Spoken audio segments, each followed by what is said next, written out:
ഇത്രത്തോളം യഹോവ സഹായിച്ചു, ഇത്രത്തോളം ദൈവം എന്നെ നടത്തി. ഒന്നുമില്ലായ്മയിൽ നിന്നെന്നെ ഉയർത്തി, ഇത്രത്തോളം യഹോവ സഹായിച്ചു.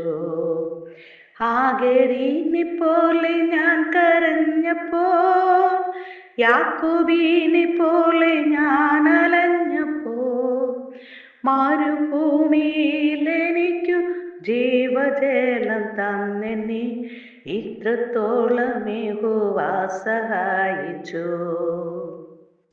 സ്തോത്രം. വിശുദ്ധ വേദഭാഗം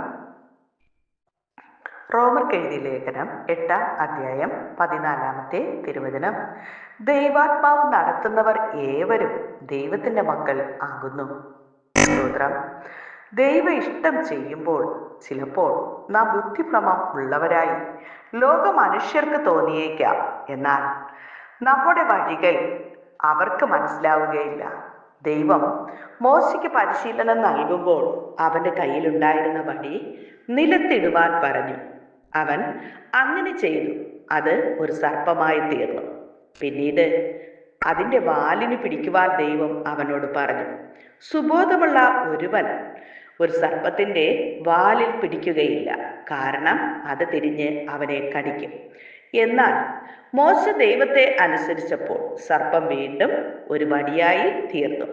ദൈവം നമ്മെ ചില പ്രത്യേക പാതകളിൽ നടത്തുന്നത് എന്തിനാണെന്ന് നമുക്ക് ചിലപ്പോൾ ഗ്രഹിക്കുവാൻ കഴിയുകയില്ല.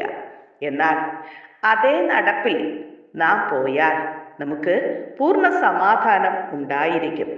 നീ എടുക്കേണ്ട തീരുമാനങ്ങളിൽ വഴികളിൽ നിനക്ക് വഴികാട്ടിയാണ് ക്രിസ്തു നൽകുന്ന സമാധാനം. കൊലോസ്യർ 3:15.